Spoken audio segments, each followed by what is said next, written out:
Welcome to Thousand Oaks Reads One City, One Book. Our 7th year we're doing this. Yeah, that deserves an applause too, absolutely. This makes me so proud because in the library world these days we hear so much about the internet being the death knell for libraries and nobody is reading anymore, and I'm here to tell you, and you don't need to, this is no surprise to you, but it's just not true. At the library, we're busier than we've ever been.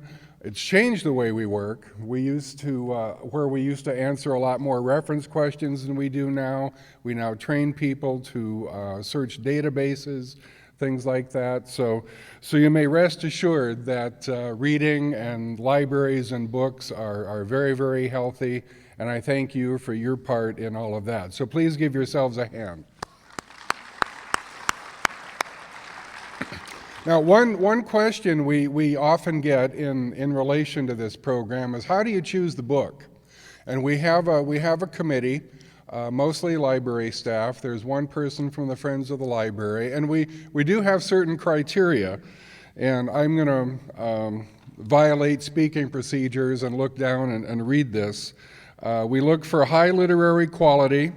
That means reviews, analysis, commentary, and commendations from the publishing industry, librarians, journalists, and educators. That's the first thing we look for. Then we look for universal themes, things that would appeal to a wide range of readers. We ask that it be available in multiple formats. And this is something that a lot of people outside the library world don't realize. When we order a book, we have to choose either any or all of 6 formats.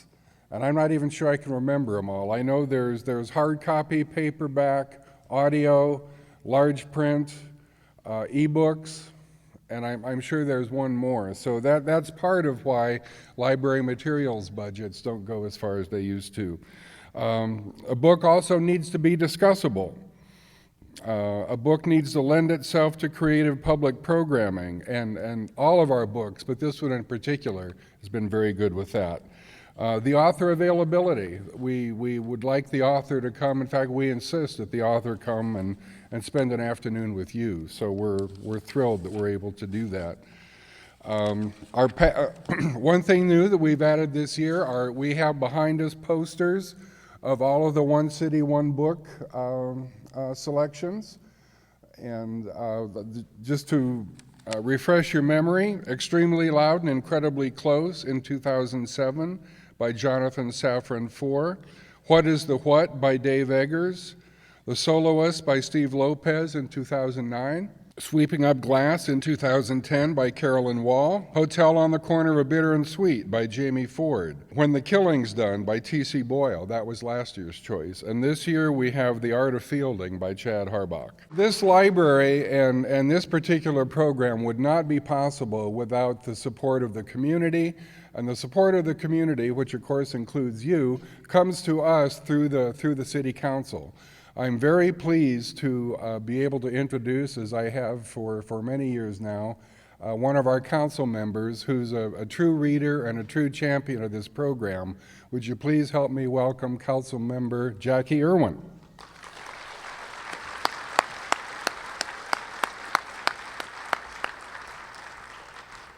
Thank you very much, Steve. I really love this program because it is truly a program that brings our community together.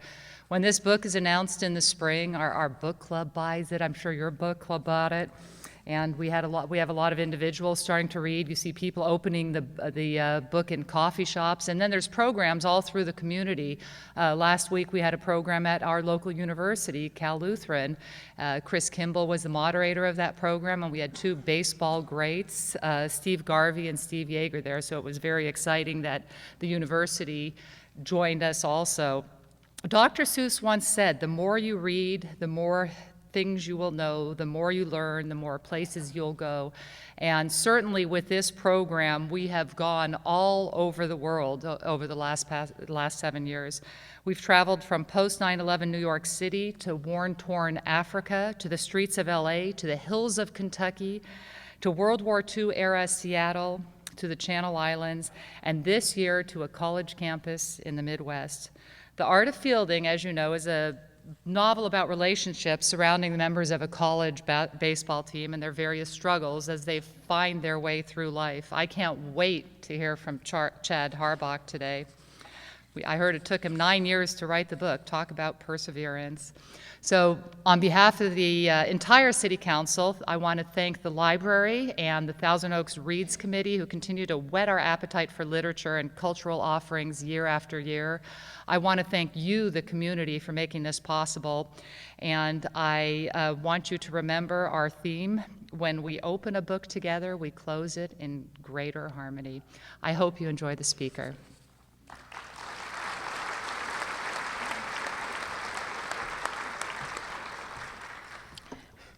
Thank you, Jackie. Thank you very much. Okay, you have a choice now. I can either bring on Ron Rappaport, or you can hear my 3-hour lecture on the history of libraries. I think I know the answer to that question. So it does give me great pleasure to introduce a man who's been involved in sports journalism for years. He's been on NPR. He has written columns for Chicago papers, for the LA Times, for the LA Daily News. Would you please help me welcome Ron Rappaport?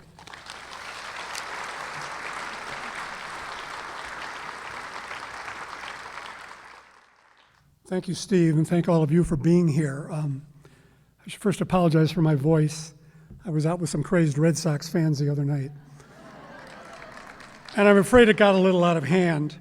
But it's an honor for me to be here to introduce Chad Harbach and to talk to him later about his wonderful book. The Art of Fielding is a literary novel about baseball. By that I mean it's a book that readers of novels who like baseball can enjoy, and readers of novels who wouldn't watch the World Series if it was being played in their backyards can enjoy just as much. As such, The Art of Fielding joins a small but very select output of literary fiction about baseball, with baseball settings, one that began about a century ago with Ring Lardner, who was still writing a daily sports column for the Chicago Tribune, when he published some short stories in the Saturday Evening Post about a vain and not very bright big league pitcher named Jack Keefe. Even before these stories were published in a book called You Know Me, Al, a book that has been reprinted dozens of times and never been out of print, these stories were a huge hit and quickly made Lardner one of the most famous journalists and novel and fiction writers in America. Such was Lardner's influence that in Oak Park, Illinois, a teenager named Ernest Hemingway, whose sporting enthusiasms would later run toward bullfighting and deep-sea fishing more than baseball, began signing the articles that he wrote for his high school paper, Ring Lardner Jr. Meanwhile, over in England, Virginia Woolf, who didn't know a baseball stadium from Buckingham Palace, wrote admiringly that Lardner had used baseball as a subject the way English writers used society. The tradition of literary writing about baseball has continued over the years by such authors as Bernard Malamud in The Natural, Robert Coover in the Universal Baseball Association, J. Henry Waugh, proprietor, Philip Roth in his modestly named book, The Great American Novel, Mark Harris in The Southpaw and Bang the Drum Slowly, and the other Henry Wiggin novels, Don DeLillo in the opening section of Underworld, and a number of others who've used baseball as a setting. But what Harbach has in common with Lardner and with none of the others is that The Art of Fielding is his first book. It got rapturous reviews, won a number of awards, sold hundreds of thousands of copies, and has even received what today would be, I assume, the ultimate accolade. It's been optioned for a series on cable television. It was, in other words, a book that came out of nowhere, just the way You Know Me, Al did. It was a literary equivalent of a Grand Slam home run in his first time at bat. The Art of Fielding is about a shortstop for a college baseball team who, with a glove on his left hand and a ball in his right hand, is invincible. He's perfect. He can do nothing wrong until suddenly a day arrives when he can do nothing right. To that extent, the book's the literary equivalent of the Yogi Berra maxim, 90% of baseball is half mental. But like all literary baseball novels, The Art of Fielding has much more than the game on his mind. The book is about love, about loss, about longing, about lust, about literature, about life, and so much more. It contains a subplot about a visit Herman Melville once paid to Westis College in northeastern Wisconsin, and a lost copy of a speech Melville gave there. Melville's influence is felt throughout the book, in fact, in the names of some of the characters: Athenlight, Starblind, Eglantine, Quisp, a dog named Contengo, and the leading man himself, Henry Scrimshander, whose team, it should be noted, is the Westish Harpooners. Other literary figures make appearances in the book too. And let me just say that any book that name checks T.S. Eliot, H.D. Thoreau, Ralph Waldo Emerson, Mary McCarthy, Hannah Arendt, and Peter Gammons is all right with me. Ultimately, though, the book comes back down to baseball, even to the point where, near the end, as to have Henry come to the plate with 2 out in the bottom of the 9th, a runner on the base, and the Harpooners trailing by a run. I fear that in this brief discussion, I've not indicated how funny the art of fielding is. So before Chad comes out here, let me read you a short passage, one in which Henry Schwartz, a key character whose name I think is not reminiscent of Melville, calls Pella Athenlight to ask for a date. I was wondering whether you were free tonight. Free? Heavens no. After a cappella practice, I'll be volunteering down at the soup kitchen while I finish my paper on the theme of revenge in Hamlet. Then my sorority has a mixer with the Alpha Beta Omegas. My bulimia support group is getting together for dessert. And after that, I have a date with the captain of the football team. I'm the captain of the football team. There was a short pause. There was a long pause. Oh, well, in that case, what time can you pick me up? Ladies and gentlemen, please join me in welcoming Chad Harbach to Thousand Oaks.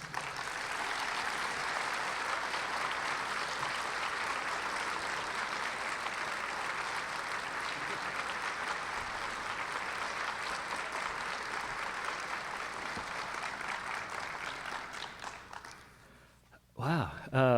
Hi, everyone. Thanks so much for coming, and thanks so much for having me. It's funny, it's the first time I've been to Thousand Oaks, but probably the first person I ever met who wasn't from Wisconsin was from Thousand Oaks, because in the first 17 and a half years of my life, I didn't really leave Wisconsin, and then I went to college at Harvard a lot of years ago, and my roommate was from Thousand Oaks. So I've been hearing about the place for more than half of my life, and I'm very excited to be here. Ron kind of stole my thunder because I was just going to start by reading a couple sections from early in the book. He maybe did it better than I can do it, but I'm going to start at the very beginning. So if you haven't read the book, it'll be okay. Schwartz didn't notice the kid during the game. Or rather, he noticed only what everyone else did, that he was the smallest player on the field, a scrawny novelty of a shortstop, quick of foot but weak with the bat. Only after the game ended, when the kid returned to the sun-scorched diamond to take extra grounders, did Schwartz see the grace that shaped Henry's every move. This was the second Sunday in August, just before Schwartz's sophomore year at Westish College, that little school in the crook of the baseball glove that is Wisconsin. He'd spent the summer in Chicago, his hometown, and his American Legion team had just beaten a bunch of farm boys from South Dakota in the semifinals of a no-name tournament. The few dozen people in the stands clapped mildly as the last out was made. Schwartz, who'd been weak with heat cramps all day, tossed his catcher's mask aside and hazarded a few unsteady steps toward the dugout. Dizzy, he gave up and sank down to the dirt, let his huge aching back relax against the chain-link fence. It was technically evening, but the sun still beat down wickedly. He'd caught 5 games since Friday night, roasting like a beetle in his black catcher's gear. His teammates slung their gloves into the dugout and headed for the concession stand. The championship game would begin in half an hour. Schwartz hated being the weak one, the one on the verge of passing out, but it couldn't be helped. He'd been pushing himself hard all summer, lifting weights every morning, 10-hour shifts at the foundry, baseball every night. And then this hellish weather. He should have skipped the tournament. Varsity football practice at Westish, an infinitely more important endeavor, started tomorrow at dawn. Suicide sprints in shorts and pads. He should be napping right now, preserving his knees, but his teammates had begged him to stick around. Now he was stuck at this ramshackle ballpark between a junkyard and an adult bookstore on the interstate outside Peoria. If he were smart, he'd skip the championship game, drive the 5 hours north to campus, check himself into student health for an IV and a little sleep. The thought of Westish soothed him. He closed his eyes and tried to summon his strength. When he opened his eyes, the South Dakota shortstop was jogging back onto the field. As the kid crossed the pitcher's mound, he peeled off his uniform jersey and tossed it aside. He wore a sleeveless white undershirt, had an impossibly concave chest, and a fierce farmer's burn. His arms were as big around as Schwartz's thumbs. He'd swapped his green Legion cap for a faded red St. Louis Cardinals one. Shaggy dust blonde curls poked out beneath. He looked 14, 15 at most, though the tournament minimum was 17. During the game, Schwartz had figured the kid was too small to hit high heat, so he'd called for one fastball after another, up and in. Before the last, he told the kid what was coming and added, "Since you can't hit it anyway." The kid swung and missed, gritted his teeth, turned to make the long walk back to the dugout. Just then, Schwartz said, ever so softly, so that it would seem to come from inside the kid's own skull, "Pussy." The kid paused, his scrawny shoulders tensed like a cat's, but he didn't turn around. Nobody ever did. Now, when the kid reached the worked-over dust that marked the shortstop spot, he stopped, bouncing on his toes and jangling his limbs as if he needed to get loose. He bobbed and shimmied, windmilled his arms, burning off energy he shouldn't have had. He'd played as many games in this brutal heat as Schwartz had. Moments later, the South Dakota coach strolled onto the field with a bat in one hand and a 5-gallon paint bucket in the other. He set the bucket beside home plate and idly chopped at the air with the bat. Another of the South Dakota players trudged out to first base, carrying an identical bucket and yawning sullenly. The coach reached into his bucket, plucked out a ball, and showed it to the shortstop, who nodded and dropped into a shallow crouch, his hands poised just above the dirt. The kid glided in front of the first grounder, accepted the ball into his glove with a lazy grace, pivoted and threw to first. Though his motion was languid, the ball seemed to explode off his fingertips to gather speed as it crossed the diamond. It smacked the pocket of the first baseman's glove with the sound of a gun going off.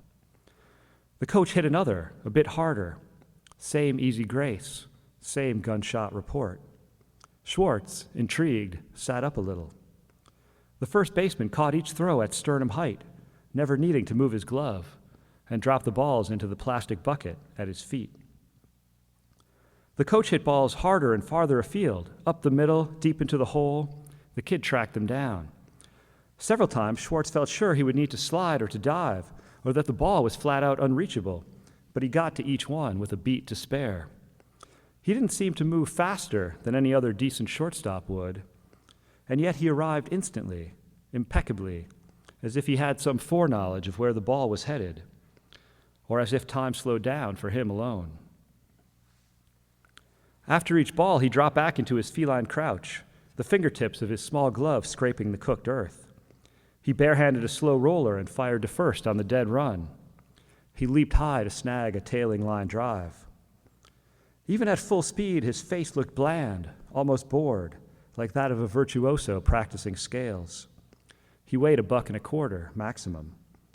Where the kid's thoughts were, whether he was having any thoughts at all behind that blank look, Schwartz couldn't say. He remembered a line from Professor Eglintine's poetry class: "Expressionless expresses God." Then the coach's bucket was empty and the first baseman's bucket full, and all three men left the field without a word. Schwartz felt bereft. He wanted the performance to continue. He wanted to rewind it and see it again in slow motion. He looked around to see who else had been watching, wanted at least the pleasure of exchanging a glance with another enraptured witness. But nobody was paying any attention. The few fans who hadn't gone off in search of beer or shade gazed idly at their cell phone screens. The kids' loser teammates were already in the parking lot, slamming their trunks. 15 minutes to game time. Schwartz, still dizzy, hauled himself to his feet.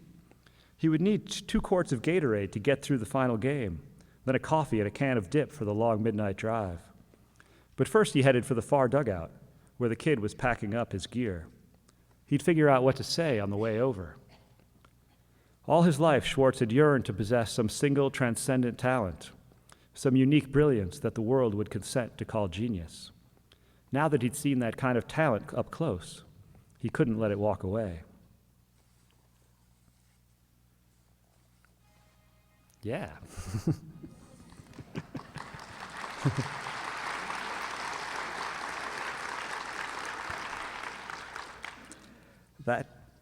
That Thanksgiving was Henry's first holiday away from home. He spent it at the dining hall working his new job as a dishwasher. Chef Spiridakis, the head of dining services, was a tough boss, always marching around inspecting your work. But the job paid more than Henry had ever made at the Piggly Wiggly in Langton. He worked the lunch and dinner shifts, and afterward, Chef Spiridakis gave him a sliced turkey breast to take back to Owen's mini-fridge. Henry felt a surge of homesick joy when he heard his parents' voices on the phone that night, his mom in the kitchen, his dad lying on his back in the family room with the TV on mute, ashtray by his side, half-heartedly doing the stretches he was supposed to do for his back. In Henry's mind, he could see his dad rolling his bent knees slowly from side to side. His pants rode up to his shins. His socks were white. Imagining the whiteness of those socks, the terrible clarity with which he could imagine it, brought a tear to Henry's eye. Henry! His mother's voice wasn't Thanksgiving cheery as he'd expected. It was chagrined, ominous, odd. Your sister told us that Owen... Henry wiped away the tear. He should have known that Sophie would spill the beans. Sophie always spilled the beans. She was as keen to get a rise out of people, especially their parents, as Henry was to placate them. Is gay. His mom let the word hang there. His dad sneezed. Henry waited. Your father and I are wondering why you didn't tell us. Owen's a good roommate, Henry said. He's nice. I'm not saying gay people aren't nice. I'm saying, is this the best environment for you, honey? I mean, you share a bedroom. You share a bathroom. Doesn't it make you uncomfortable? I sure hope so, said his dad. Henry's heart fell. Would they make him come home? He didn't want to go home. His total failure so far, to make friends, to get good grades, or even to find Mike Schwartz, made him more loath to go home than if he were having, like everyone around him seemed to be having, the world's most wonderful time. Would they put you in a room with a girl, his mom asked? At your age? Never in a million years. So why would they do this? It makes no sense to me. If there was a flaw in his mom's logic, Henry couldn't find it. Would his parents make him switch rooms? That would be horrible, worse than embarrassing. To go to the housing office and request a new room assignment. The housing people would know instantly why he was asking, because Owen was the best possible roommate, neat and kind, and rarely even home. The only roommate who'd want to be rid of Owen was a roommate who hated gay people. This was a real college, an enlightened place. You could get in trouble for hating people here, or so Henry suspected. He didn't want to get into trouble, and he didn't want a new roommate. His mom cleared her throat in preparation for a further revelation. We hear he's been buying you clothes. 2 weeks prior, on Saturday morning, Henry had been playing Tetris when Owen and Jason walked in. Owen, calm and chipper as always. Jason, sleepy-eyed and carrying a big paper cup of coffee. Henry closed the Tetris window, opened the website for his physics class. Hi, guys, he said. What's up? We're going shopping, said Owen. Oh, cool, have fun. The we is inclusive. Please put on your shoes. Oh, that's okay, Henry said. I'm not much of a shopper. But you're not a master of lie toadies, Jason said. Lie, toe, tease. Henry repeated it to himself so that he could look it up later. When we get back, Jason said, I'm burning those jeans. What's wrong with these jeans? Henry looked down at his legs. It wasn't a rhetorical question. There was clearly something wrong with his jeans. He'd realized as much since arriving at Westish, just as he'd realized there was something wrong with his shoes, his hair, his backpack, and everything else. But he didn't know quite what it was. The way the Eskimos had 100 words for snow, he had only one for jeans. They drove in Jason's car to a mall in Door County. Henry went into dressing rooms and emerged for inspection, over and over. There, Owen said, finally. These? Henry tugged at the pockets, tugged at the crotch. I think these are kind of tight. They'll loosen up, Jason said, and if not, so much the better. By the time they'd finished, Owen had said, there, finally, to 2 pairs of jeans, 2 shirts, and 2 sweaters. It was a modest stack, but Henry added up the price tags in his mind, and it was more than he had in the bank. Do I really need 2, he said. 1's a good start. 2, said Jason. Henry frowned down at the clothes. Oh, Owen slapped himself on the forehead. Did I forget to mention? I have a gift card for this establishment, and I have to use it right away, lest it expire. He reached for the clothes in Henry's hand. Here. But it's yours, Henry protested. You should spend it on yourself. Certainly not, Owen said. I would never shop here. He pried the stack from Henry's hands, looked at Jason. You guys wait outside. So now Henry had 2 pairs of jeans that had loosened up slightly, but still felt way too tight. As he sat by himself in the dining hall, watching his classmates walk by, he'd noticed that they looked quite a bit like other people's jeans. Progress, he thought. I'm making progress. Is that true? His dad said now. You've got this guy buying you clothes. Henry tried to think of a not untrue response. We went to the mall. Why is he buying you clothes? His mom's voice rose again. I doubt if he buys Mike Schwartz clothes, Henry's dad said. I doubt that very much. I think he wants me to fit in. Fit into what is maybe a question worth asking. Honey, just because people have more money than you doesn't mean you have to conform to their ideas about fitting in. You have to be your own person. Are we understood? I guess so. Good. I want you to tell Owen thank you very much, but you cannot, under any circumstances, accept his gifts. You're not poor, and you don't have to accept charity from a stranger. He's not a stranger, and I already wore them. He can't take them back. Then he can wear them himself. He's taller than me. Then he can donate them to someone in need. I don't want to discuss this anymore, Henry. Are we understood? Henry didn't want to discuss it anymore either. It dawned on him, as it hadn't before, he was dense, he was slow, that his parents were 500 miles away. They could make him come home. They could refuse to pay the portion of his tuition they'd agreed to pay, but they couldn't see his jeans. Understood, he said. Thank you. In an interview with the LA Times, Steve Zaitchik wrote, there are author success stories, there's winning the lottery, and there's Chad Harbach. You worked on this book for many years, you didn't have a lot of money, you weren't exactly a starving artist in a garret, but you were pretty close, and it went on for a long time. And then one day you were telling us backstage a little bit about how you got the news that things had suddenly changed. You want to tell us a little about that? Yeah, well, I mean, it's a long story because I started this book I had the idea of the book in the spring of 2000, and so I was 24. I'd been out of college for about 3 years, and I had spent that time, just working in a restaurant, working in a temp job, working as the assistant to a psychotherapist, doing all sorts of writerly stuff. Yeah. At one point, some friends of mine from college had started a internet startup, and I worked for them for a couple months, and they thought they were going to get rich, and then they didn't get rich. So I found a new job. So after I graduated from college, I decided that I wanted to write fiction. And I had sort of no idea how to go about that except by sitting there and writing.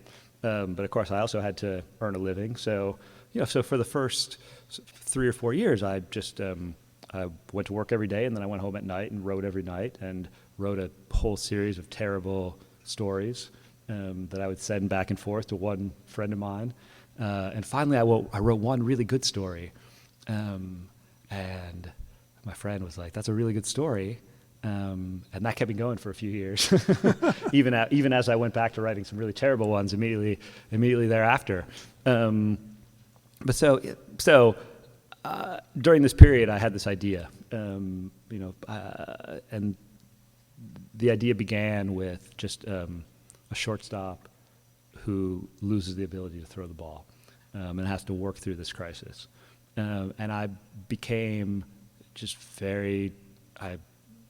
no one, as far as I knew, had ever written, because it's something that's happened to some really prominent professional ball players. Which you mentioned in the book. Yeah. Steve Blass disease, they call it. Steve Blass disease, and there's a whole litany of guys, and and right around that time, there were a couple very prominent guys to whom it had happened to, and I just thought this would be a great thing to write fiction about, because it had all the kind of psychological depth and complexity that you want out of a good story or novel, but it's this type of psychological complexity that it has to play out in a very public arena.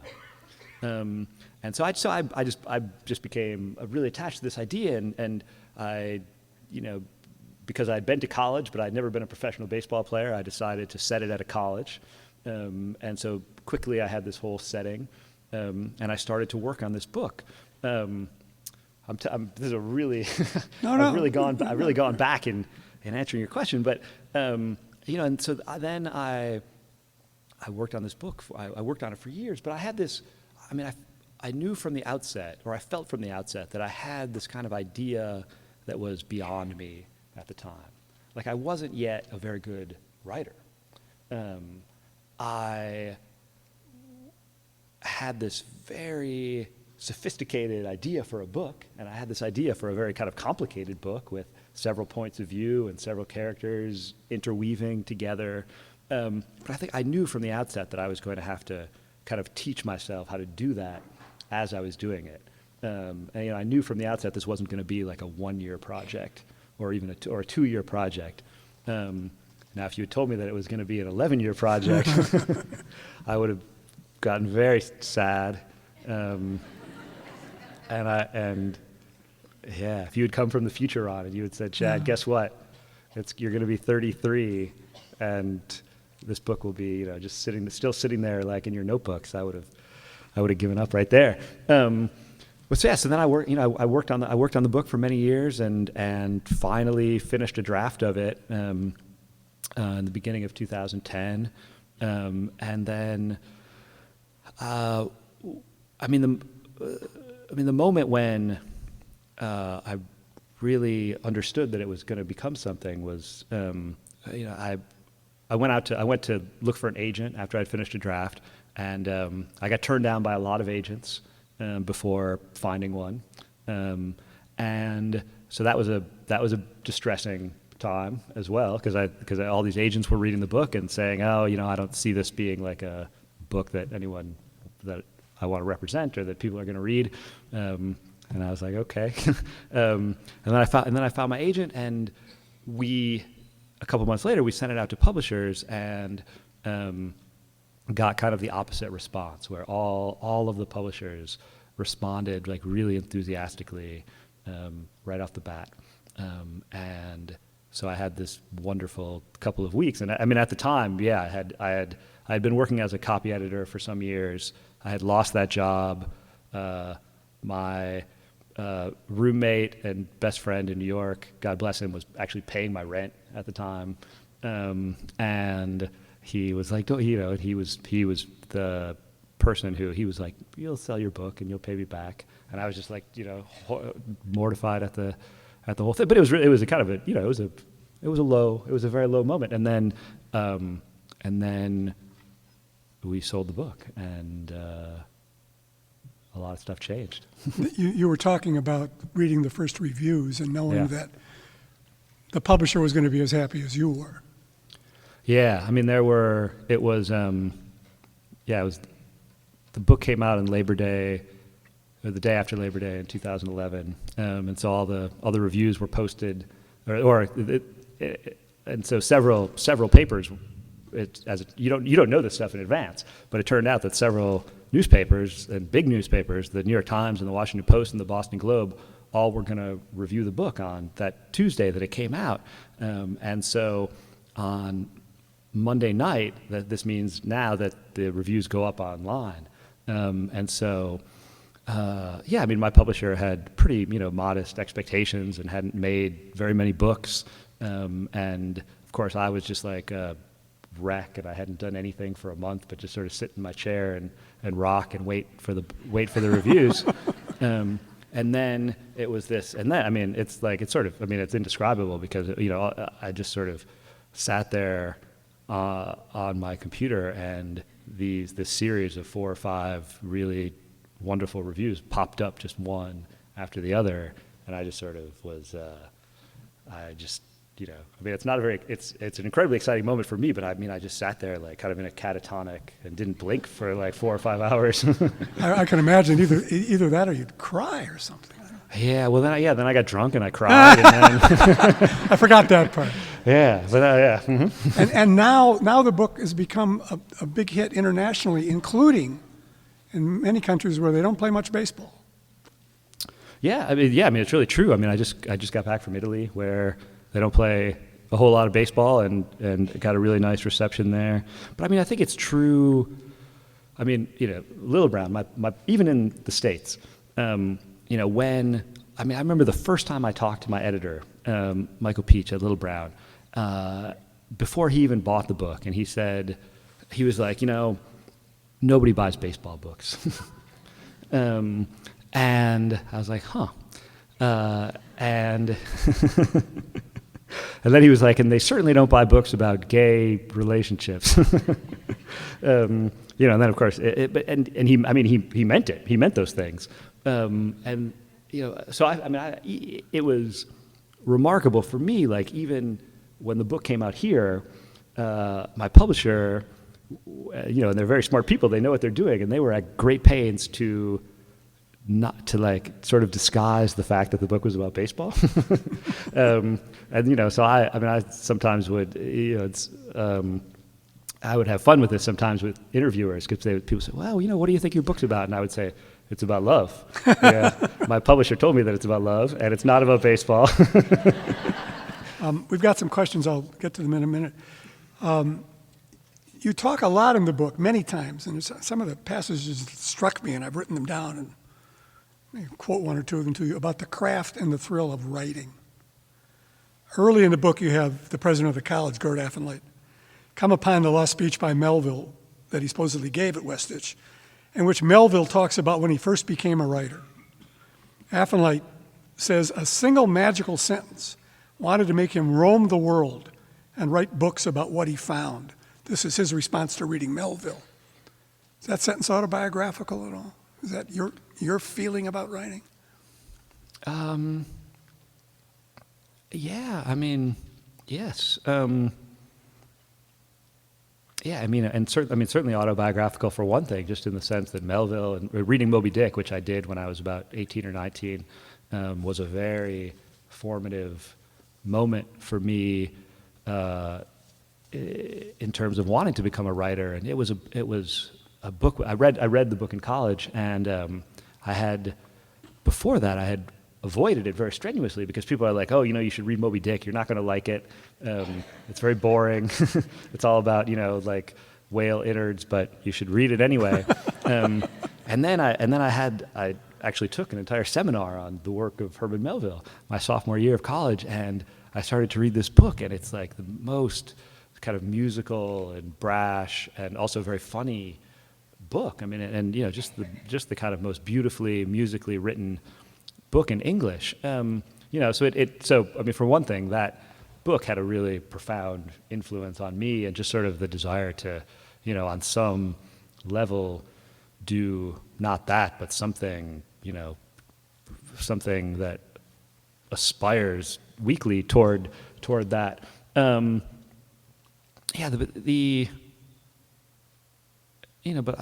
I think in a lot of ways the book is about, there are these, when you're writing, it's very difficult. You're kind of just, because you have to kind of go up against everything in yourself that is going to try to stop you, and you have to like sort of really like kind of face down the most kind of difficult and obstructive parts of yourself every day. So I think really the book is about that, and the book, so when I started writing Henry, of course I started with my baseball background, and I started thinking about athletics and like what I knew about athletics, but as his struggle gets deeper, I was writing more and more about my own struggle to write this book, and the ways that Henry is constantly obstructing himself, and his mind is getting in his way, and like he just won't let himself experience these kind of moments of grace. That's what I was doing to myself. There are these passages in the book where someone gets it right, and you have this moment where, whether in sport or in writing, you get it right, and it feels really nice.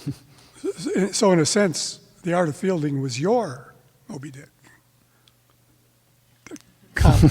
11 years on the chase, it sounds like. 11 years on the chase, yeah. And I was, also just in the kind of practical sense where I put all my eggs in one basket. And There are a couple of questions here that ask, why did you choose Melville as the author that Gert has a connection to? Do you have a personal reason? I think you've answered that. That's from Dawn and Amy. Did we answer your question, Dawn and Amy? I think you did. What made you choose Moby Dick and Melville? Well, obviously your immersion in it. Immersion in it. So I have some questions here from the audience. There are a couple of people that have questions about and are troubled by Gert's death. They want to know whether he died of natural causes or killed himself. Is it definitive, Patty Massell asks, whether President Affolay died of natural causes or suicide? Why did you have the president die? Why did you have the differences between? Why did Gert commit suicide? Did Gert commit suicide or die naturally? You want to enlighten us, or is that something we have to figure out for ourselves? Well, I'm up here, so I should say something about it. Of course, it's better. Like, of course, I want people to draw their, so there are certain things there's no firm answer to. Right. And the reader's apprehension of it is just as good as mine in a lot of cases. I think that Gert did not commit suicide, but he was at least certainly guilty of a kind of negligence with regard to himself. I think at that moment when he, when he's in his office and he's having these pains and he lies down on the couch, he's in a very despondent moment in his life, obviously, and he's, kind of feeling as if there's no escape for him, and he, for whatever reason, does not do the thing that he should have. Of course, because he should, the first time he has a pain, he should call 911. That seems obvious to me. And he doesn't do that.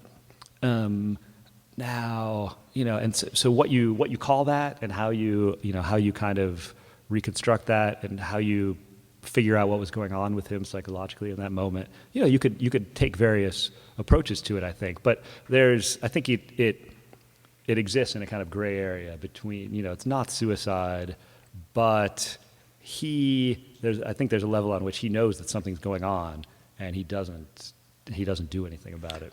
Well, all the terrible things that have happened to him just in the last few days that have destroyed his life may have, one interpretation could be that he didn't resist dying. He realized that dying was a solution to, otherwise there was going to be awful problems that he was going to have to face. Yeah.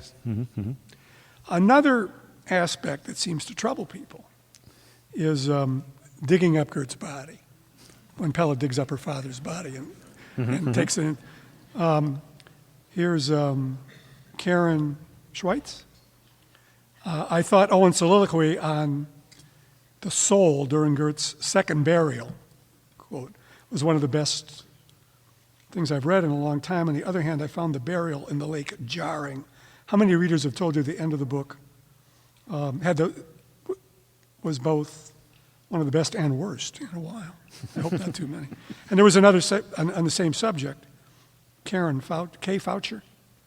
Why didn't you have Pella bury Gert in the lake immediately? When did exhuming Gert in the middle of the night burial, what did it have to do with burying its, what did it have to do with burial at sea? Yeah. Well, I mean, in the most kind of straightforward, practical terms, I think, I think that the idea is just that Pella was really distraught when her father died, and did not really participate in any of the original funereal, which were very official and like conducted by Westish, and then later when she had recovered a little bit, decided that she wanted to sort of reclaim her father and do things her way, and do things the way, in an illegal way also, which she couldn't have done originally because no one would have let her.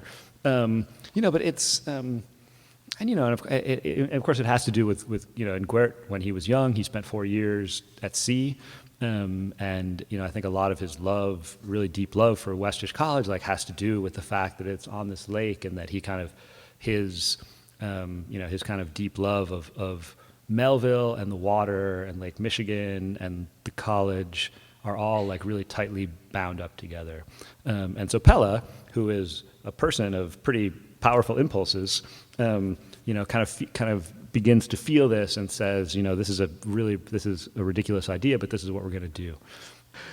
Emerson did do that? You connected to Ralph Waldo Emerson, dug up his way? Well, this is, there's a very great biography of Emerson called Emerson, the Mind on Fire, which I read many years ago and really impressed me. And the author of that book, Robert T. Richardson, recounts a story which I don't know that it's ever been recounted anywhere else, and I don't know if it's apocryphal or real. He certainly, he's a very responsible, biographer, and he certainly found some evidence that this was the case. But Emerson's first wife died of tuberculosis when she was a teenager. They had just been married a year or two, and Emerson was very madly in love with her.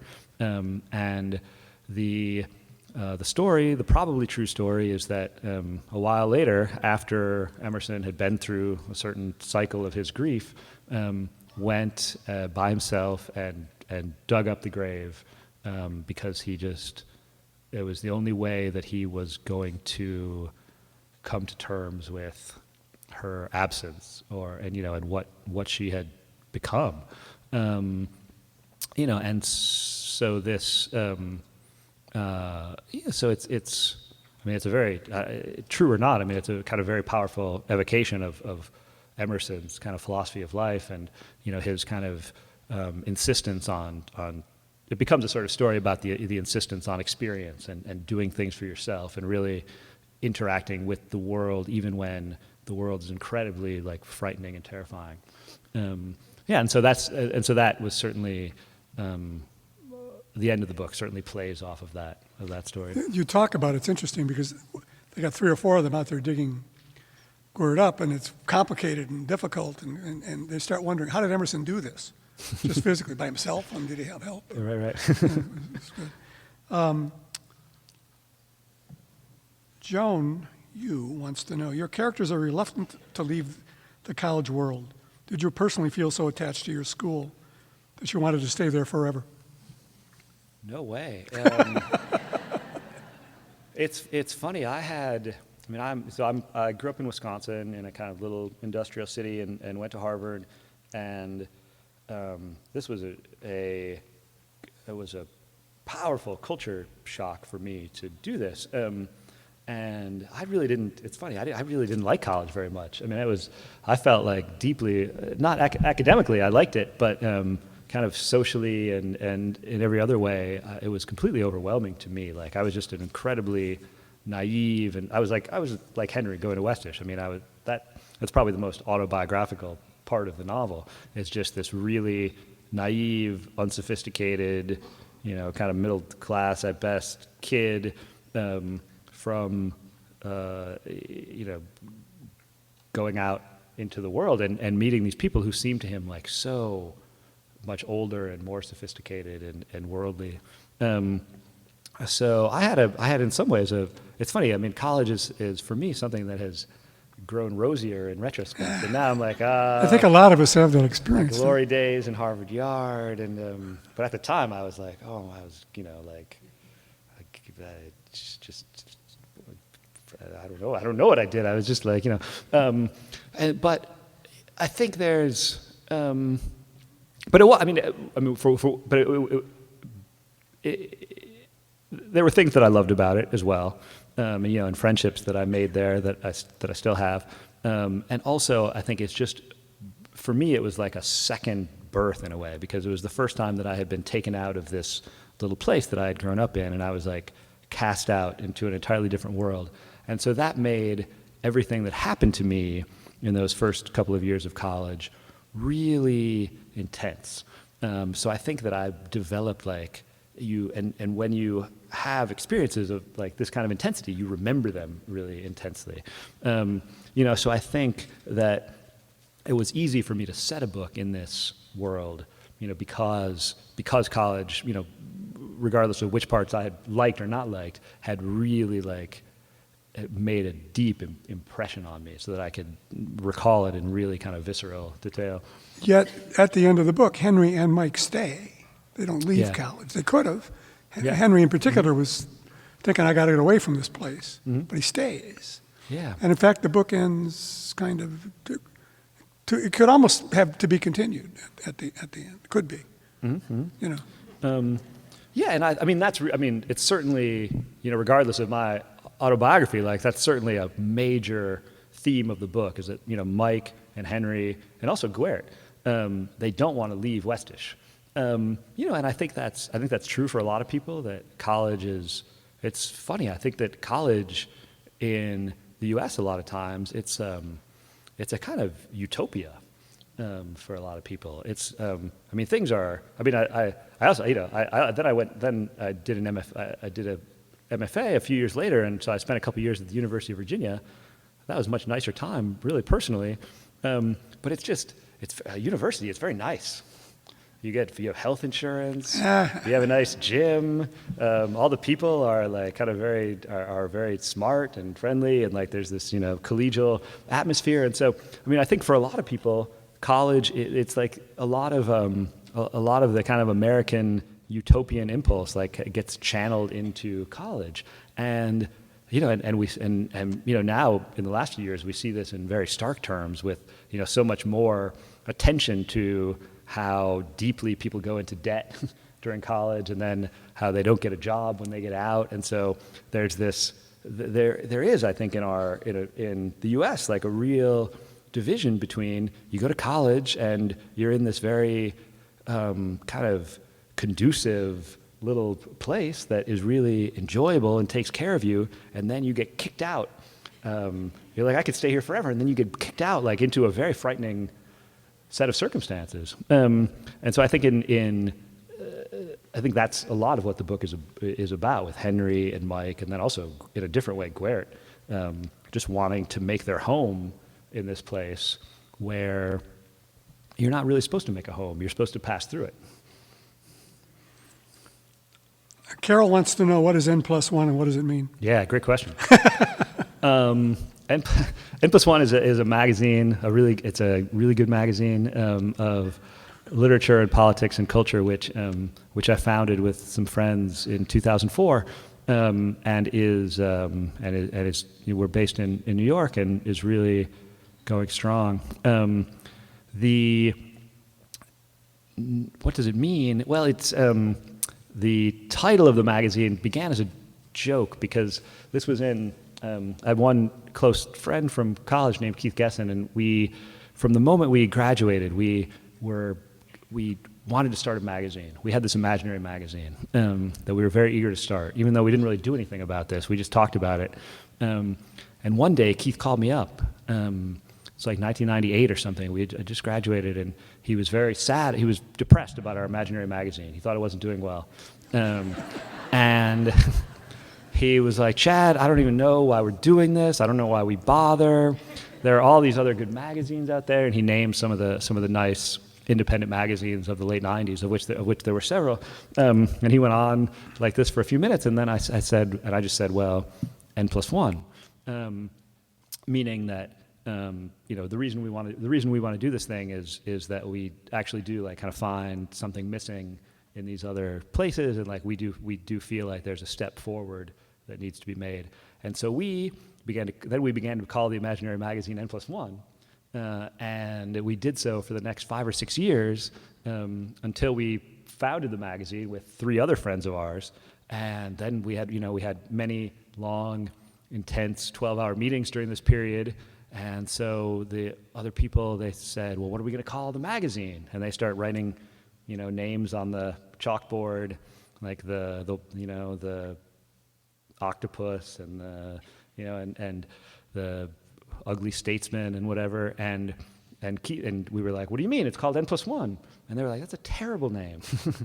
That's the worst. And so we fought about it for several months, and then the magazine became known as N+1, and and it's come for us to signify the fact that it is a magazine that kind of it's sort of a progressive magazine that kind of deals with the contemporary world and like is very interested in like what's kind of the next step in culture and politics and these sorts of things. So, The Art of Fielding is 2 things. It's the name of your book, but it's also the name of the book within the book by Aparicio Rodriguez, this mythical shortstop, who has written almost a Zen series of maxims about how to play shortstop. Let me close this by just reading one of them. Rule 59. To field a ground ball must be considered a generous act and an act of comprehension. One moves not against the ball, but with it. Bad fielders stab at the ball like an enemy. This is antagonism.